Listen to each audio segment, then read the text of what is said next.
There we go. I see it. Hi, Dr. Kimberly. Hey, I think we're live. You are live.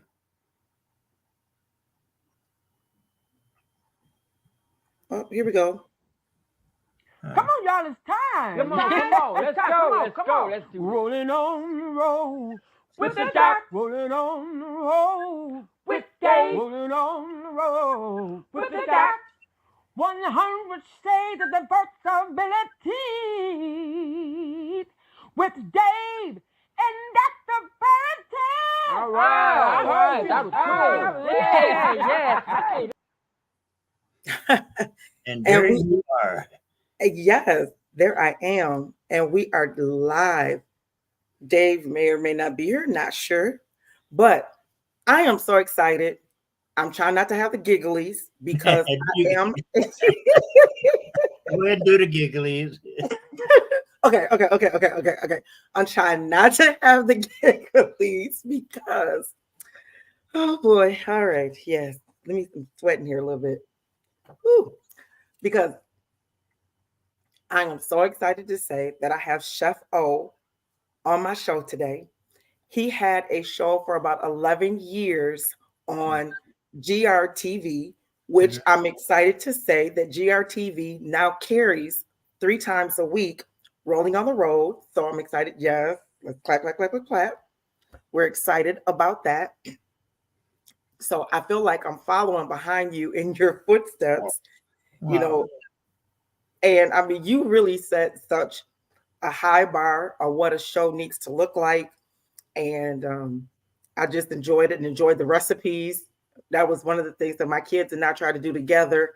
Mom, mommy, look, this is what Chef O did. I'm like, look, I am not Chef O. I'm doing the best. We might get some Chef Boyardee or something, but you know what? Uh, well, but really, we have Chef O on here today.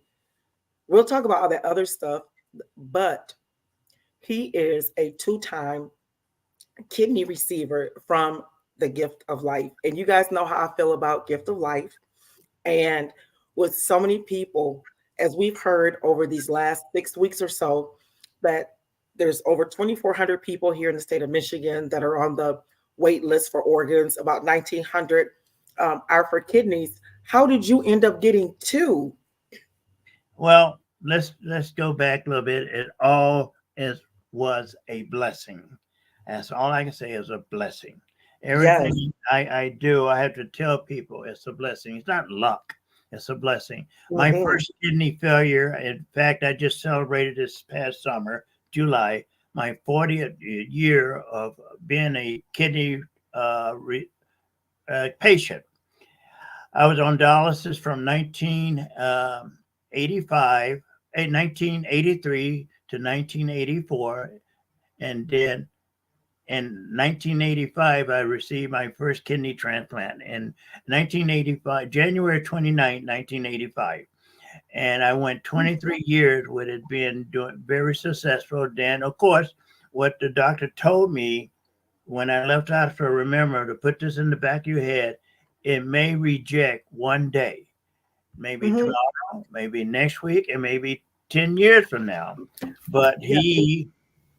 he told me that it would reject one day, and it did in December 7th, 2000 and uh, what was it? 2007. Yes, when my kidney rejected, I went back on dialysis for 4 years, and I'm gonna tell you a strange incident. You guys can believe it or not. Some people say, "Oh, that was just crazy of you." Every month when you do your dialysis, you get a report on how your chemistry is. And every month when I get my sheet saying that you got an A in this, A in that, I go out and celebrate by getting a hamburger and a soft drink, which didn't have while I was on dialysis. So I go out and get. So I always went to this restaurant to get my hamburger and soft drink. So as I got ready to pull out of the parking lot, I saw all these police cars coming down 44th Street here in Wyoming. And I said, "Wow, what's going on?" And I said, and it was probably 30 of them. And right in front of it was this big U-Haul truck with no tires on the front of it. I said, wow, that's strange.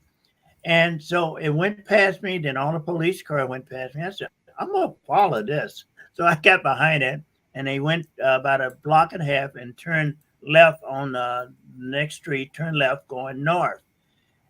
And we all turned, and sooner we turned, everything come to a squeaking halt. And I said, what's going on? So I jumped out of my car. It was just like a movie. It was a bank robbery. And these people who robbed the bank was in this U-Haul truck, was out trying to outrun the police. So when they turned left on this one street headed north, they started throwing the money out the window. And when they started throwing the money out the window, people stopped and started grabbing money. It was flying in the air. It was just like I say, somebody had dropped a bunch of money. And of course, I got caught up in it. This was 8 days before Christmas. And I started grabbing money, da da da da da da, and I wind up picking up $4,400. And I was born in a very not born. I was raised in a very Christian home, and believe it or not, it's just like a little voice said, "What would your mother say? What would your mother say?" I walked to the nearest police officer and handed him all the money. This was, like I say, the week 8 days before Christmas. That went by 1st January. 2 weeks after that, I received my kidney after 4 years of waiting. And that is the truth.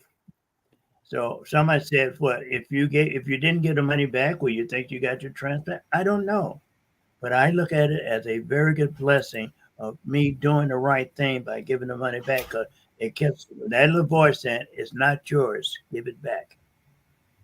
So did you get the second time? Was that a live donor Oh, or that's the second. No, both all have been cadavers. both were Yes, cadaver? and none living. And I wrote, yeah, I have wrote both of my families who gave me the kidney, but I don't know the reason, but I'm not gonna. I didn't want to force it, but they didn't respond at neither time of my transplants, and so I myself always do things now to pay it forward because I haven't had the chance to tell them my appreciation, gratitude of me getting the transplant. Because like I say, you've been following me for quite a few years, and you Oh no, probably decades, know dear, decades. decade. Okay.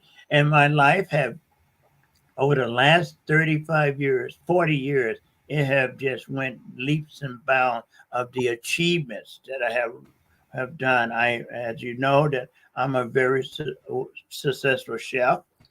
I've been Yes. voted best chef in Grand Rapids twice. I have received a national chef award from the Tasters Guild for being outstanding culinary art expert. And then I had something happen to me in September that I always dreamed about. I was on my bucket list, but I was able to be a guest chef in a restaurant in Newcastle, England. Yes. And it was so exciting to me that I knew I was going to be going to England, and I had a friend who said, "Hey, you've been always wanting to work in the restaurant here. Why if we try to get it set up?" And they just say the owner said he wanted to see a bio of you first. And I sent him a bio. He said, "Heck yes, bring this guy on. In fact, I want to hire him." So when I went to England, they had it set up. It was one of the most plush restaurants I've been in. I mean, there's a lot of great restaurants around Grand Rapids, but this was a 5-star, brightly lit restaurant that was just unbelievable. And they let me come in and hang around and started doing it. They threw me in the fire and said, "We want you to cook this." And I cooked it, and it was a very nice dish. It was a Dover sole with a saffron cream sauce. It was beautiful prepared. And so stuff like that have happened to me. I've been voted in 2022. I was one of the top 16 people over 60 in Grand Rapids. In 2014, I received the Grand Rapids Legacy Award. I mean, just things have just rolled and did things. I get called from this person and that person. I'm sitting on a board now of I'm the ambassador for this half of Michigan to handle any transplant or kidneys issues that's in Washington. I just had a Zoom meeting with Senator Gary Peters, Senator Debbie Stevenhauser, and then four of the representatives for the state of Michigan in Washington. And I said, explained to them about this new bill that we're trying to get through called the Donor Protection Act. And what is for is, believe it or not, insurance companies, if someone want to give you a kidney and they match you and that person is a prime candidate and he's got insurance, and insurance don't have to pay for the surgery because they said it's not a necessary surgery. So we're trying to get a bill to look into that, to say you got people want to donate and there's people who are capable of receiving, but you're not going to help to cover the cost and they got insurance because, like I said, it's not a necessary surgery. But that's just some of the things that I'm involved with, and everything I do. You can see behind me right here. It's the number of medals. I have one. I'm on the United States Transplant Olympic team. I'm on Team USA and Team Michigan.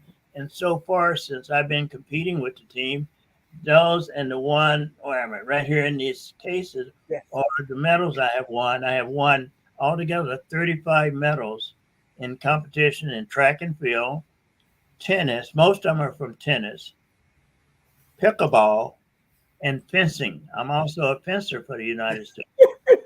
Okay. I Where won do you fence here in Grand Rapids? the place over off of Market, the West Michigan fencing. Fencing Academy? Yes. In fact, I just did a photo shoot there over there with them. And they're just one of those sports I love, but they don't do it in the United States that much. So when I go out of the country competing and they have it on the list, I sign up for it. Yeah, I have a nephew that competed there through high school, and then he went to University of Detroit on a scholarship and just met, and I'm forgetting her name, who took over from her dad, who runs that. But anyways. Yeah. Wait a minute. Now I can't think of her name. Yes, they have been there for years because I used to shoot my show over in that area and they were right above me. In fact, I was a floor down and we had to change our time to record, to tape the show because you can hear all this stomping around upstairs from, Right. Yeah. But yes, I enjoyed it. But that just, some of the things that I do. I after retiring from chefing, I started competing nationally in cooking competitions. Been all the way over to Richmond, Virginia was the last one I competed in. And guess who was there also in this competition was the catering company that does all the events on the outside on the White House ground. They had their chef there. He was involved. So it was 8 of us involved in this. It was in this competition, and I loved it because it was the hardest competition I ever competed in. And What did you prepare? Huh? What did you prepare? Well, what it is a blind box. It's a blind box. Oh yeah. And they give you a box of stuff in it, and they have stuff on the side that you can use on. They had white wine, red wine. They had apple juice, cranberry juice. They had oil, herbs, spices, butter, and flour stuff you can use to put into your ingredient. In the box, it was a chicken breast, a bag of spinach, a bunch of asparagus, a red pepper, yellow pepper, a purple onion, garlic, and that was it. But oh my God, that's a wonderful meal. Okay, when we were standing there, they said we're going to add 4 new components to your competition. I said, wait a minute. And I said, all right, it's a blind box, so bring it on. So they said, well, first we're going to add couscous. I said, oh, couscous. Oh, that is, oh yeah, No, yeah. but it takes about 10, 15 minutes to do in boiling one. What you gonna do with it? And I said, oh Mhm. yeah, bring it on. But here's something that blew a lot of the chefs out of the water. The second thing they said, we're going to add a persimmon. You know what a persimmon is? Yep. Yeah. My Yep. grandmother had one in her front yard, and she used to make persimmon jam and jellies with it. And it's a fruit, and if it's not ripe enough, it'll pucker you worse than a lemon can. You bite into Mhm. it, it's just so bitter. So that a lot of people didn't know what that was. It was a one little persimmon. The third thing is when it starts getting hard, you can only use one burner and one 10-inch saute pan for everything. Now you don't even know what's in the box yet. Oh, you got the persimmon and the couscous. Now the couscous is going to take you about 10 minutes, and whatever you're going to do with the persimmon. I said okay, and the last thing killed it. You only had a half an hour to prepare a meal for four judges, and you only had 30 minutes, and you don't know what's in the box yet. And now Hmm. you already told me you got a couscous going to take 10 minutes and whatever else they're going to have. So when they count down, we went at it, and boy, did it just get complicated because you had to pull out all this stuff first. Then your brain got to say, well, I'm going to do this, I'm going to do this, I'm going to do this. And then you got to get started.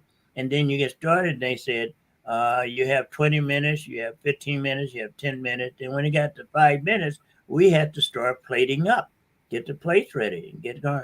And like I say, when we got started, it was beautiful. And after we did it, out of the 8 chefs, four of them didn't make it. And out of the four, I finished second behind by 2 points. The high point you get was 80. I got the first place got 77. I got 75 points out of it. Wow. So I love. I mean, those are the things I've done. I mean, even here in Grand Rapids, I did quite a few cooking competition, and I love meeting the same chefs a lot in these competition. And there's a lot of great uh, chefs here in Grand Rapids that I do. But like I say, cooking is just one part of my life that I've enjoyed.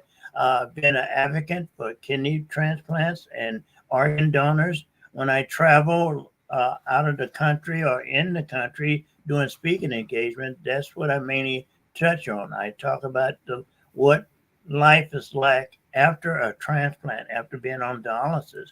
Because, like I say, dialysis is not a fun thing. I was on it 3 days a week, 4 hours each time. So you're talking about that just on the machine. Now you got to think about drive time. You got to think about getting hooked up and getting taken off. So really, it's a little bit over 4 hours that you're there in the unit. And so really, your life is tied down because you really can't uh, travel that much and go places. And I'm with me being a speaker as I am. I used to travel nationally. I was picked up by 5 pharmaceutical companies to speak on organ donation, on eating healthy before and during and after the transplants. And I would travel. I've been everywhere from Boston, Mass, all the way over to L.A., down to Orlando, Austin, and everything in between. And where the pharmaceutical company would fly me to these places, and I would set up and do something on one day and do another group on another day. And it was just, and I enjoyed it, and I enjoyed sending out recipes to people.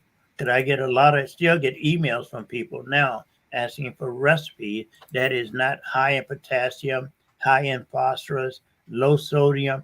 Mainly, I don't cook with salt at all. I just do it out.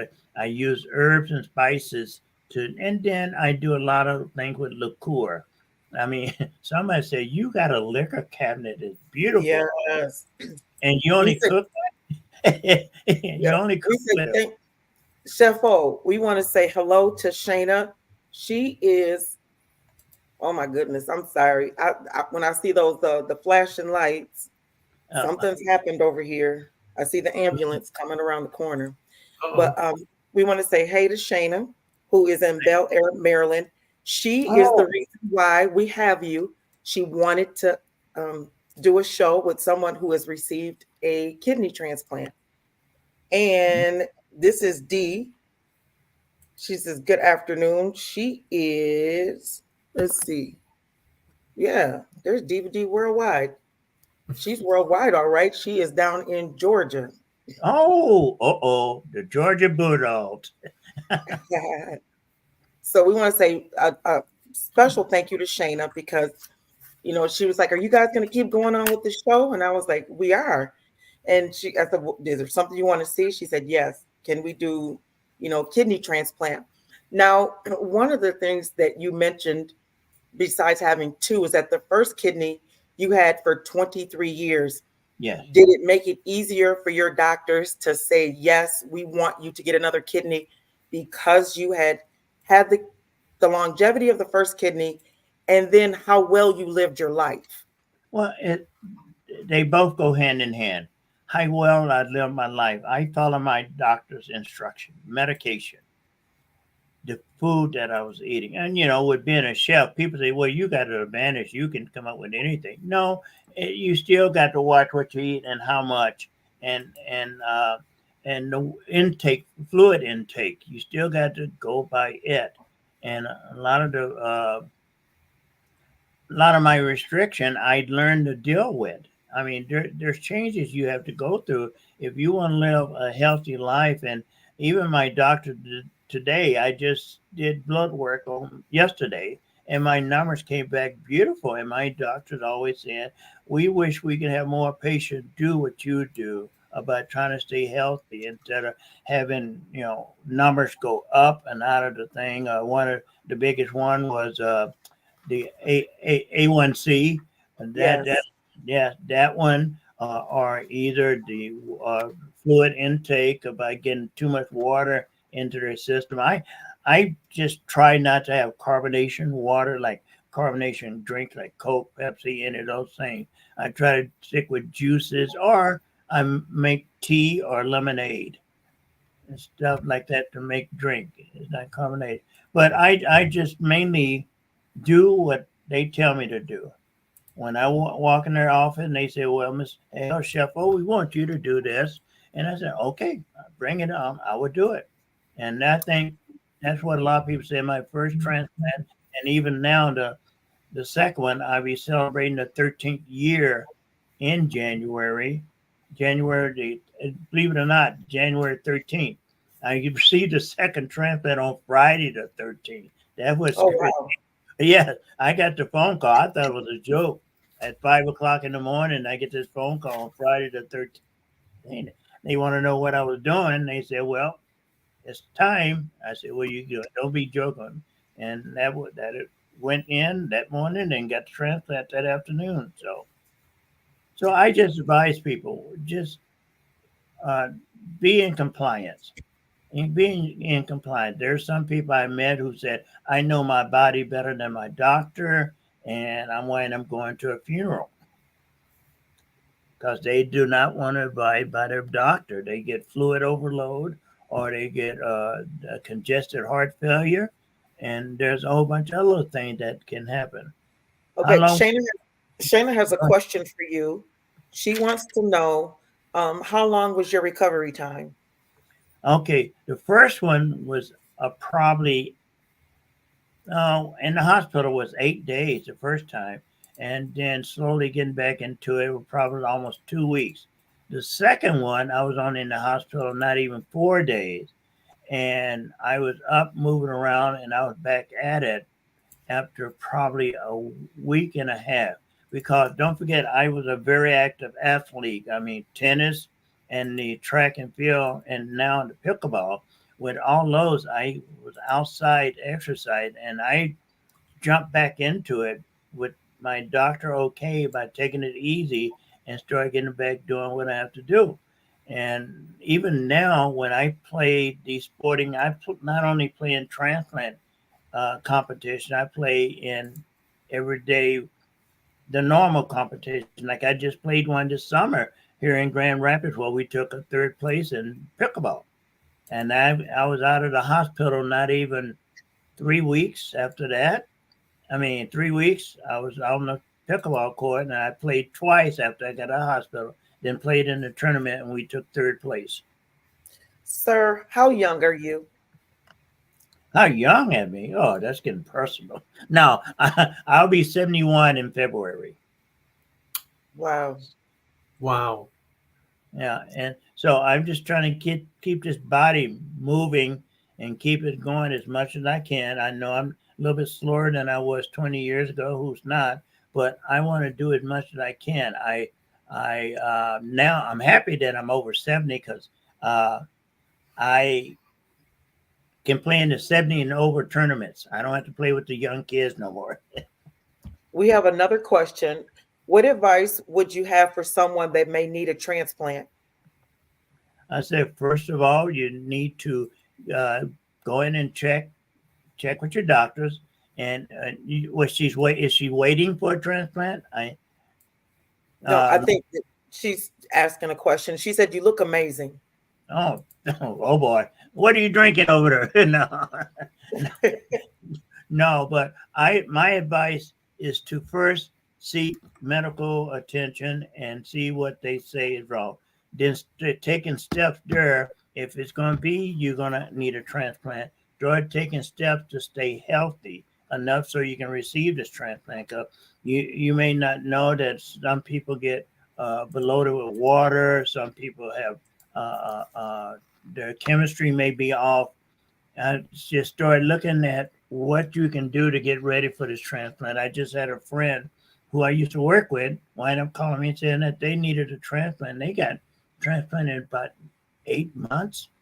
Oh, 8 months it took them, but she did everything I told her. She started watching what she eats. She started looking at her sodium intake, which she was big on sodium. Uh, she started eating the right food, drinking the right fluid. And of course, the doctor said, it was great that she was in that shape because it made it very easy for her to get the transplant and was easy enough where she can continue her life. And now she's back to work already after almost 6 weeks. Not even Well, 6 weeks. Sheila Curry says, "Good evening," and Kia Bryant is watching. Josie Jones is watching. Josie Jones is out of Detroit, Oh, and you want to say, "Hey, a Michigan person. Hey, Joe's. oh I, yeah, I'm pulling for you guys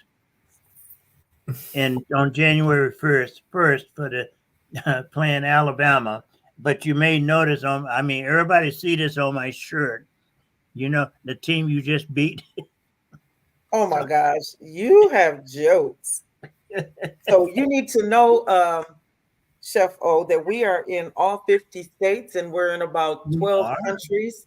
Oh my And God. our top cities that watch us are, of course, Kentwood, Wyoming, Grand Rapids, um, Lagos, Nigeria, New York Nigeria, City. Yes, New York, Atlanta. Those are our top cities. Maryland. Maryland. Well, I want Mm, to say hello to everybody. I want to say hello to everyone who's watching this, and thank you for being a supporter of this program and listening in to. I always said if I can touch one person to make a difference in their life by what I'm saying, I've made my day because there's one more person who's learning about kidney transplants and about organ donation and and everything that you see goes that on. says not good jokes. Detroit teams are unstoppable. Then it Well, says I Chef O is amazing. thank you very much. I when I was growing up, my mom had something called the ABC of life. Her Yeah, she's ABC, laughing. Hmm. huh? I said she was Her, laughing. uh, the ABC of life was she said you do this and your life is going to be successful. She said A mean attitude. When you walk out of this house, I want you to have a positive attitude. She said, I don't Mhm. care what your day look like, what it because you may be changing somebody's life by the way your attitude is. And I have always learned from her by having a positive attitude at everything I look at, from jobs to career to problems to come doing the parties I do, the number of parties I love doing, and try to have a positive attitude so I can go into it with a clear mind. I don't like Mhm. drama. I don't like doing things that's going to harm or hurt someone, and I don't want to hurt no one, and I want to be respected just as well as you are. B, my B was believe in yourself, but also believe in God.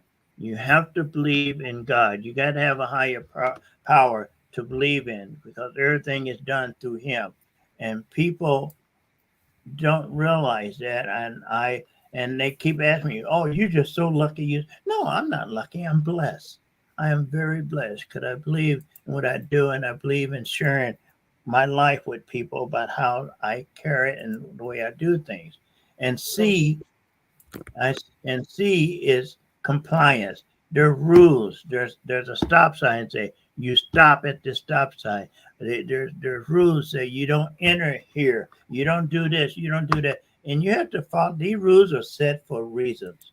And breaking them and saying, "Oh, I'm not going to go by that," it makes life hard. And you wonder why things don't come. I have more and more people ask me, how do I get to be do a TV show? How do I get a chance to be on local channels? Like, I'm still doing things for the local TV station here, 8, 13, and 17. I do live at noon for them. And people and some of the other chefs I know that, well, they never call me. I say, what do you do? How do you present yourself? How you put yourself out there? And I mean, I market myself. I love going to events. I just was at an event last night, yesterday. I'm on a couple of boards. I give advices to different people and different company when they ask me about uh, things. And when people are in dire strait, I try to help out. I try to see something that I can do to help someone. And that's what I feel like. And believe it or not, I have a piece of paper over here that I had in college, and it was my economic class. And one day we had to do a lifeline. And what it is, we took a piece of paper, drew a line across the paper, and we stopped and halfway and put down that date, put a dot and put that date. Up to that date, I had to write down everything that was highlighted in my life that I remember, boring thing, going to high school, playing in the band, football, stuff up to that date. Then after that date, you had to put down things that you want to do in your life, and you had to predict your death. I know we all can't do that, but I went to 100. So I, Mm. I put down things that I wanted to see. I wanted to put forth effort to do, and one of them is one that shocks me, and it's going on now in my life for the last couple of years. And one of my things I said, I want to do something that's going to affect a lot of people in the United States. And with me being on this one board, national board, about taking care of kidney patients and doing things for them to get a bill passed, and talking to people in Washington and getting to know my senators, my representative, and talking to them, and then talking to pharmaceutical companies. I have talked to some of the higher pharmaceutical owners out of in um, Hanover, New Jersey, Chicago area. Chicago is a big base for pharmaceutical companies, and one that's in Germany. And Mhm.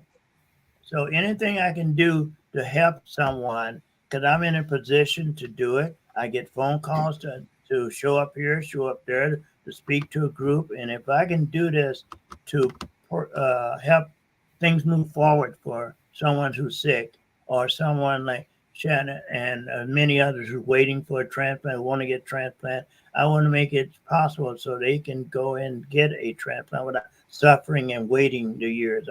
And trying to talk to people about donating organ is hard to break through, because there's religious belief, there's just plain not educational things that are going on that they don't believe in and don't want. So it makes it very hard right now.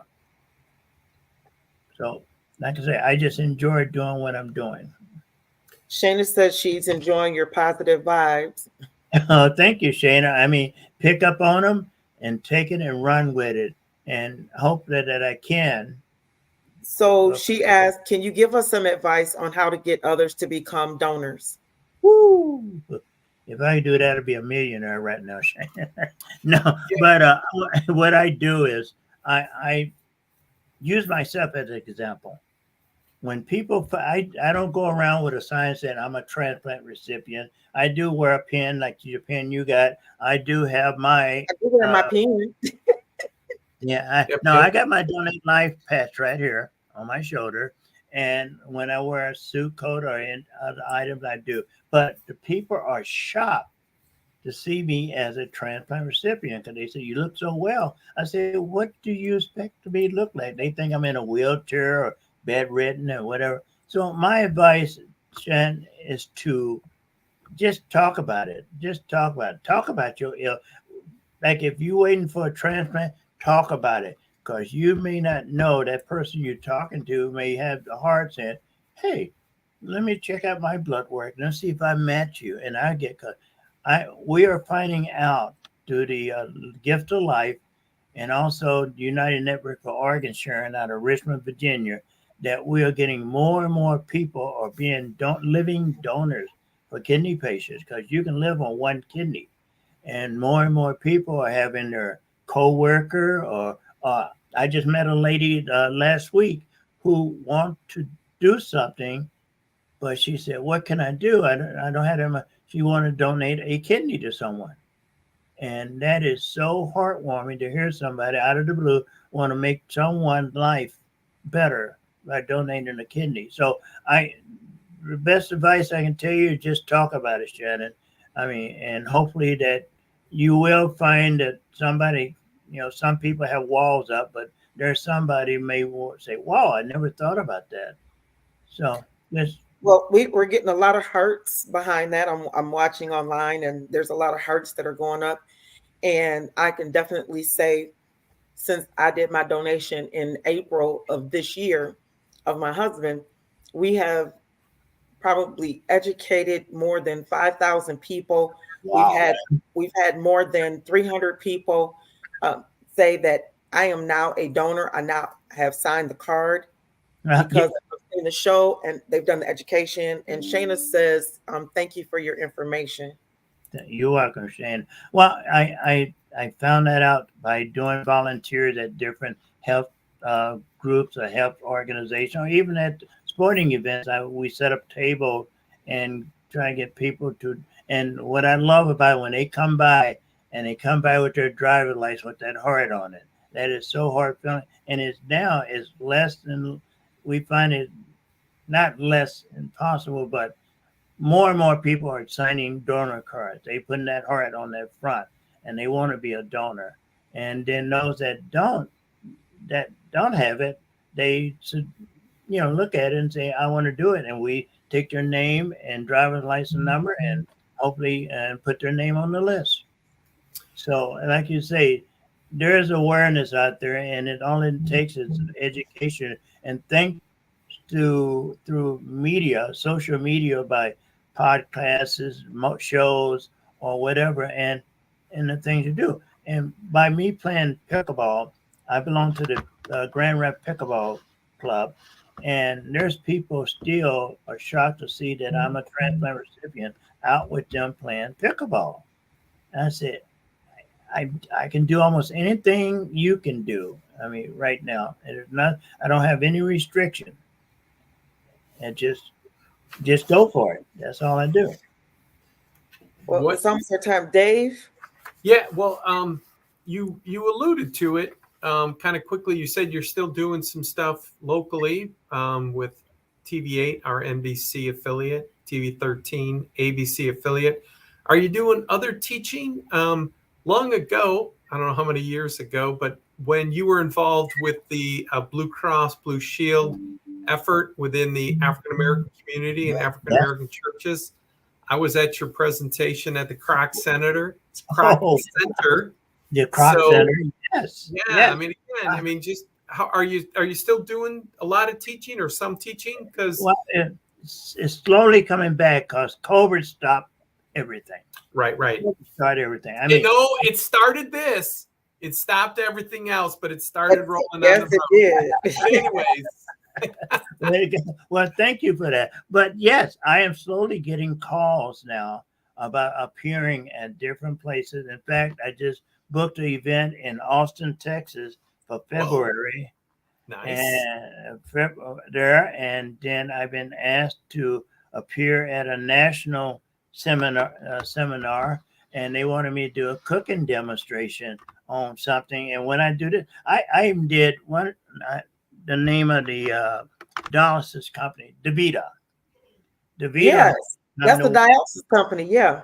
yeah, they had me come to Washington to do their national convention, and I'm right across the Potomac from the Washington Monument and all these different. I'm looking out of my hotel room and looking and say, dude, it was right there, all of them. And I did their convention for 2 days, and it was a mind blowing event for me because I stood there talking to a lot of representatives and people, medical field and non-medical field, about eating healthy and how do I make food taste good.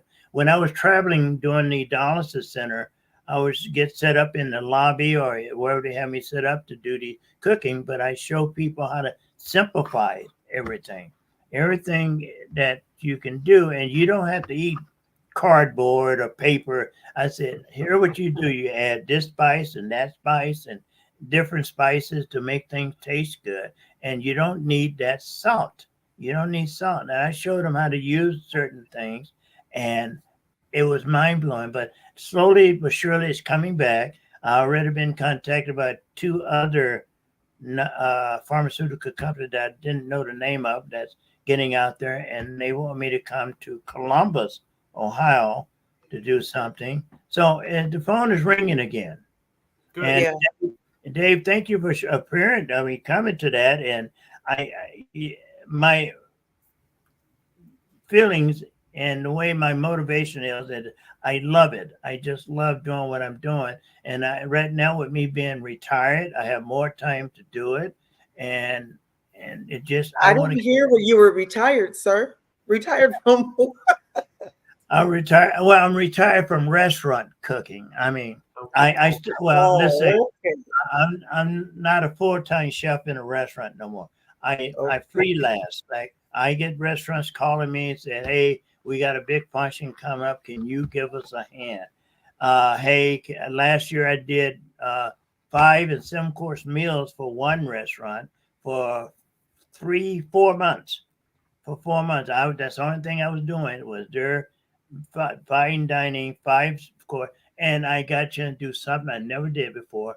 I did a 9-course meal for 10 people, and it took. Okay, sir. What comes in a 9-course meal? I think we might want to sign up for that, Chef O.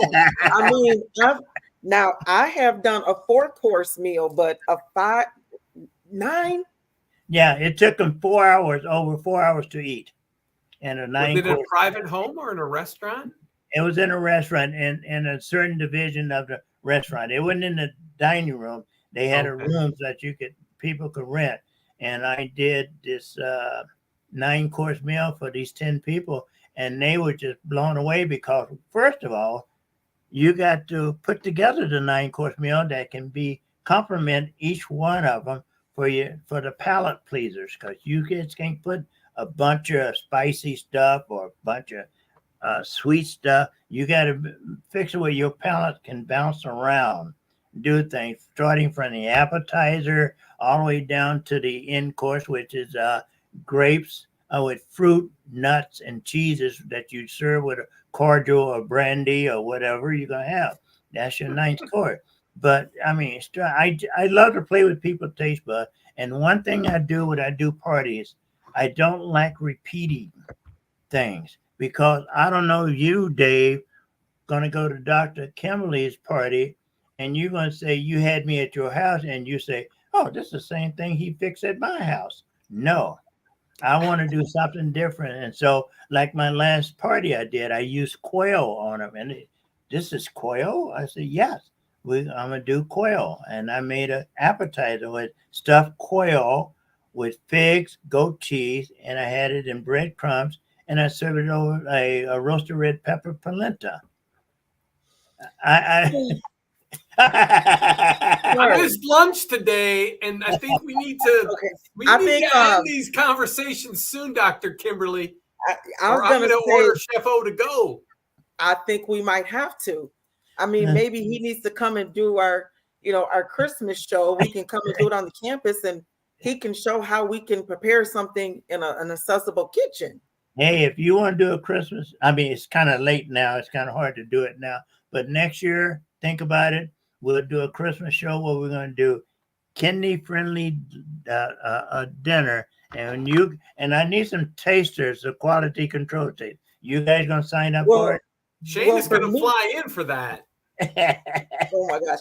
So for me, it would have to be heart healthy because I just had a heart attack in May. Oh, okay. I can do that. Hey, I do heart healthy, kidney friendly, diabetic. I just did. But I think that we're kind of on the same level where I have to watch my fluid intake. I think my fluid intake is only like a liter per day. Yeah. Okay. See, And it did get increased, I think, to 2 liters. And at my last appointment, and definitely Is that no is sodium. that 2 liters of wine? What? You don't know. I'm sorry, Dr. Kimberly and Chef. Imagine that, only 1 liter a day. Well, Dr. Water, beef, water. Yeah. Dr. Water Kimberly, into wine, different story. yeah. Well, you don't. Well, I mean, a lot of people like different wines, and right now, when with doing the fancy dinners, I always let the people pick their wines because there is so many different wines out there now. And back in the day, I used to suggest a wine to go the veal, or go with the lamb, or go with the polenta, go with the quail, or whatever. But it's just so many. I just tell people pick what they want. And the 9-course dinner that I did, they only had 4 different wines. I served that whole evening. Oh, only 4? Oh, look, how gauche. Excuse me, but that's what do. And somebody said, "How is it that you can do these fancy dinners like that and don't freak out?" It's just I'm a chef, and I love to create, and I love thinking out of the box. That's my philosophy. I just talked to a young kid 2 weeks ago about they want to know what the tip of being a good chef, thinking out of the box. Don't do what Joe Blow is doing next door in this restaurant. Do something totally different so you can have people come to your restaurant, having your food and what you love, enjoy doing. And that's the success of have a good restaurant.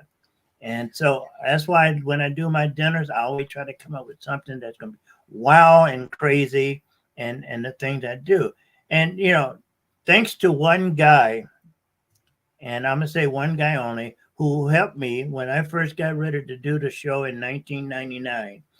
I wrote this one person, because I always hear that he was very friendly. I wrote him a letter telling him I'm going to be doing a cooking show. And he was the one who advised me to be yourself, be natural, don't use a teleprompter, and be different. Think out of it. He said, do everything different. That's why I said thinking about, and that chef is Emerald Lagasse. You guys probably know him, Mr. Bam, Bam, Bam.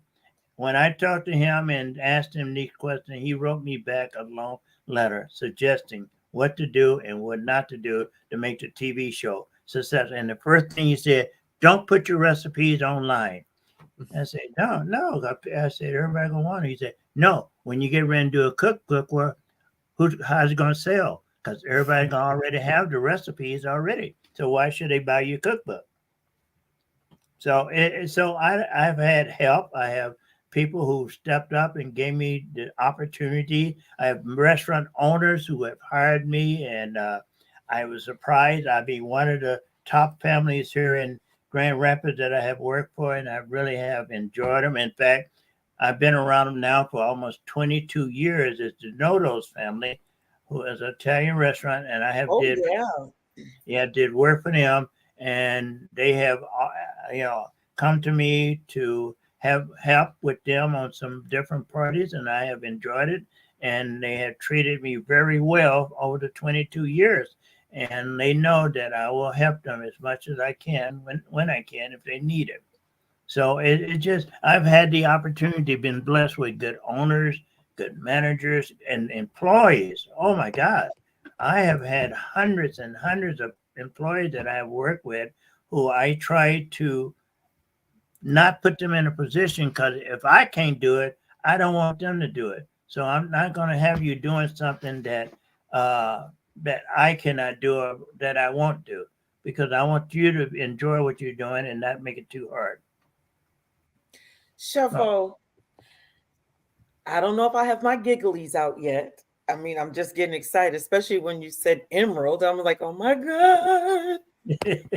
That's oh, only one degree of separation. I mean, we know you, we've had you, you know him, you've talked to him. So that's only one degree of separation. And to hear about you working to make changes systemically, it's just phenomenal. And we love shameless plugs.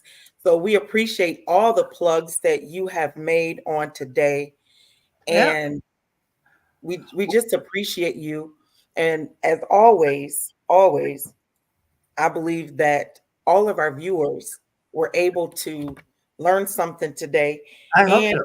we got to give a shout out to Stevens Clark, who was watching on today as well. So we thank all of the people who watched, not only in the United States, but all across the country, Our country, and yeah, all those who will watch on the replay, whether you watch it on YouTube or you see it on GRTV 25. We want to yes, say thank you so much for tuning in. We you, Awesome. appreciate all of our viewers, and we thank you that we are reaching over 12,000 people every single month. And I mean, we have just been consistent. And so, well, dear, I'd say to give a shout out to GRTV. They are the one channel, one of the two major channels in this area that carried my show, and they did a lot for me. And working with their group down there was awesome.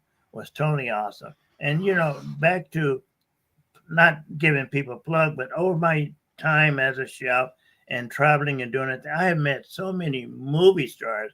I I I I show people pictures. They say, "Ah, no, that's just one of them Photoshop things you do." And I said, "No. I mean, one of my first pro-am tournament was in Longboat Key, Florida, and out of the blue, who walked up to me and shook my hand, and say, "We're gonna be playing doubles together tomorrow." Was Richard Roundtree. Richard Roundtree just yes, passed a couple of weeks ago. They yes. play chef along with Bobby Riggs. I met Bobby Riggs. I met Dick Van Patten, Bernie Capel from Love Boat, the doctor on Love Boat, Yes. and then Andre Agassi. Andre Agassi hadn't even hit the pro scene yet when I first met him with his long hair and playing tennis. And I have played with Yvonne, not Lindo. I played with my best person was Anna Kournikovia. She's Okay. with Wow.